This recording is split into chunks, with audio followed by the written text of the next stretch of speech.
No, it's you. Procrastination! I finally got up here. Did you put all the locks on those doors? No, productive. I would never try to keep you out. Anyways, remember how you said you were gonna do an art process video? I'm working on it. I've just been busy. Well, it's time to buckle down and finish that.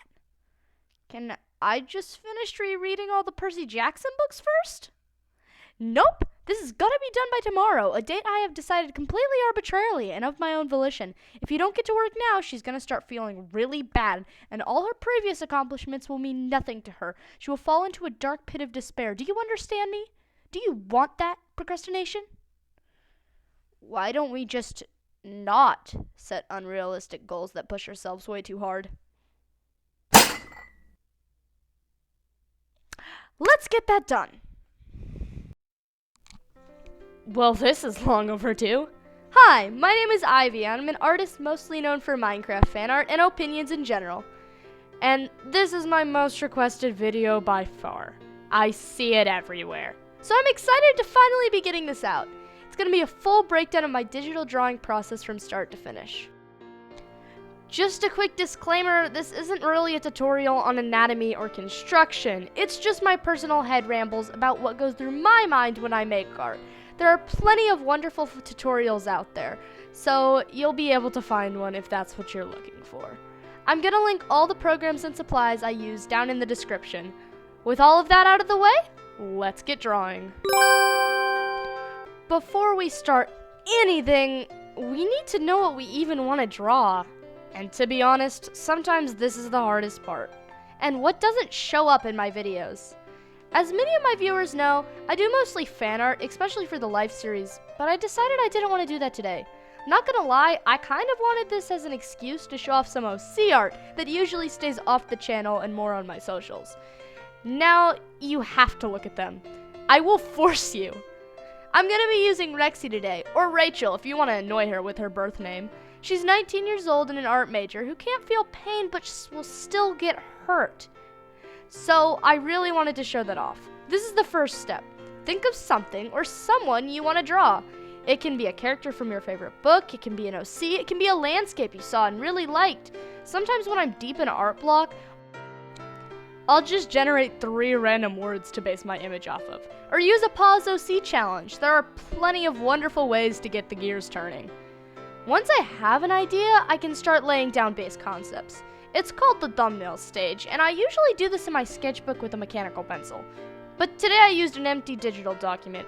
1, because I didn't want to get graphite on my hands, and number 2, I was listening to some good music and didn't want to move my headphones. Doesn't really matter what you use. The point of thumbnails is to be as loose and basic as possible. Just get your ideas down. Start writing down words that describe your thoughts. Like if you wanted to draw something ocean, you'd start brainstorming things that live in the ocean, like fish or shells, or maybe how the ocean makes you feel. If it's a character, I think about their backstory. She's an art student, but also a bit of a wild child, so I'd imagine she tried to cut her own hair, leaving it messy. I also can sneak in all the little character lore that only I will notice. Little details. Try to think of the most defining feature of what you want to draw and centralize it. Show it off. This is how she got the knife in the head. Okay, hardest part out of the way. Once I get a thumbnail I'm happy with, I move to a fresh document. I use the Wacom Tablet 16 with the pen that comes with it. And for software, I use Krita. It's an amazing program and is completely free. You can add your own brushes, but I found that the default worked great, and I can't recommend this program enough. Not sponsored, I'm just a huge fan. So once you get a canvas loaded up, this is where I start gathering my reference. Usually for my Minecraft fan art, I pull a direct picture of the skin to pull from and color pick, and maybe a pose or two. But for original art like this, it's a little more complicated. The main thing in the sketch phase was getting the hair right. I went to Pinterest and searched up for some styles similar to what I had in my head and modeled it after that. Other than that, this piece was done mostly from memory. Except for the jacket design, but I'll get into that during coloring. The sketch phase is probably the most important step in the art process, because if you don't have good bones for your drawing, the rest of it won't look right, no matter how nice your color and line art is. I use a pencil 3 large 4B for sketching. It works great. And I'm sure you've heard this a million times, but characters are made up of shapes. It matters more about the overall feel of the drawing than any form of realism. Of course, you should probably know the rules before you break them, but pushing a feature for the sake of a certain vibe is fine. Art is art, and there are no rules. But a few base things should generally be adhered to. Make sure it's recognizable. Even from the sketch, you can tell it's supposed to be a person. Or at least I hope you can tell it's supposed to be a person, even if it's really messy. It's easy to convince yourself that you can fix fundamental issues in the inking, which sometimes you can, but you should stick with it. Starting with a bad sketch almost always ends in a bad product. Alrighty, now that we've got a sketch, it's time to ink. I turn down the opacity until almost everything's see-through and then start inking over. I'm still using the pencil 3 large 4B as I use it for almost everything. It works, what can I say? However, I do turn up the opacity for this because it makes it a little thicker and more ink-like. Now, my inking's a little different than average, and I don't really condone this method because it's probably more complicated than it has to be. But I do the entire body and then draw on the hair as a separate layer. And before you go yell at me in the comments, I have reasons.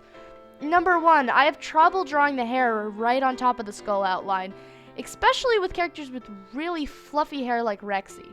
They look like they have squished cantaloupe heads, and if that's what you're going for, fine, but I'm not dealing with that. Second, it shows me where the hair covers the face without mixing them. That way I can erase the parts covered by the hair without accidentally getting rid of it. It works for me, I promise I'm not crazy. Sometimes I do have to go back and fix the sketch layer, fix up the problems before I ink that section. Don't try to fix your proportion issues on the ink layer unless you think you really know what you're doing.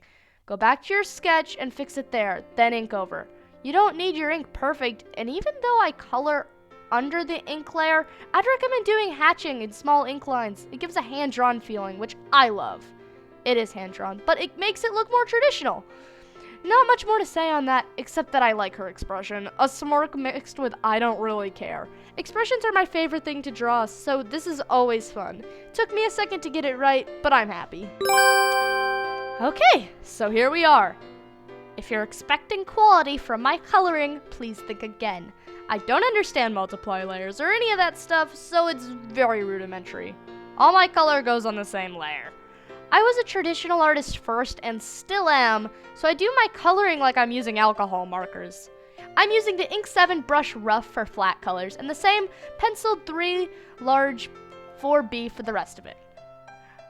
Okay, that's out of the way, let's begin. Instead of filling the base color everywhere, which sometimes I do depending on my mood, I fully finish the color of the part of the drawing I'm most excited about, and today that was the jacket. I knew I wanted it to be blue, but it needed a little flair. I found this hoodie on Pinterest I'm absolutely in love with and tried to redesign it while also keeping what I believe to make it special. Once done with the color, I color pick a lighter and darker color of the base and then fill it in where I believe there would be shadows. I have no formal training or any clue what I'm doing, so I just tend to put them around where you'd expect, like under the arms or in the back of the hood. Once I have the first colored object in a position I'm happy with, I continue down the hair. Since she's an OC, I have her colors kind of figured out already, so I just filled it in with brown and shaded the same way I did the coat, and then added the blonde at the bottom. I ignore the knife till later, that's a different skill set, and I want to do it last. For skin, I pick 4 to 5 colors, a base tone, a lighter tone, a darker one, and 1 to 2 blushes. I fill in the whole skin with the base, and then blush under the eyes, around the nose, and other parts where the skin gets redder, usually the elbows and the shoulders in my art. With the lighter and the darker, I just shadow like the rest of it. Once I have the whole character colored, now I move on to details, such as the blood, the band-aid, the knife, the eyes, and the sword earring. For the blood, I do the same thing I always do. Get 3 colors, put the lights and the darks where I think they would look nice. I just eyeball it. I color in the band-aid, and now I get to do the eyes. I once again pick 3 colors. I fill in with the darkest color and then layer up so the bottom of the eye is the lightest. Then I take the darkest color and color in the line art around the eye to give it a shiny, watery look. And I hate this part. To be honest, you can probably tell. I usually don't sketch out my backgrounds unless there's another character on them or something difficult to eyeball, but I don't enjoy it. One of the cruelest things about this world is that characters look better with backgrounds, and yet it's so not fun. Of course, I'm joking around. I'm sure someone out there loves backgrounds, but they're not my cup of tea. I do know perspective, but it feels so mathy to me, especially digitally. For traditional, I can somehow excuse it, but oh boy is it annoying digitally. That's why most of my backgrounds are abstract, and for this one, I use my most effective strategy, KISS. Keep it simple, stupid. So basically, I just went behind the character and started making boxes. What for? No clue, but it was better than white. Rexy's a bit of a magnet for danger. Perfect, slap some caution tape on that thing. They look too bland? Okay, put some stripes in. Make it yellow just because I can. Mess around until it looks right and then run far, far away in the opposite direction of my background responsibilities. I outline my characters in white just because I think it looks nice, and then I add some highlights. A quick check for mistakes, and there we have it. This is not a tutorial by any means. I don't feel like I'm quite at the skill level to be teaching others, and it's so scattershot that it's probably unintelligible, but I hope you enjoyed regardless. I'm happy to give you a better look about what goes inside my head. It took around 2.5 hours from beginning to sketch to finish render, which is around the middle ground of how long my work takes. Also, on a funny note, although she's wearing the star hoodie in this one, her regular outfit is a black and white hood with bat wings stretched between the arms.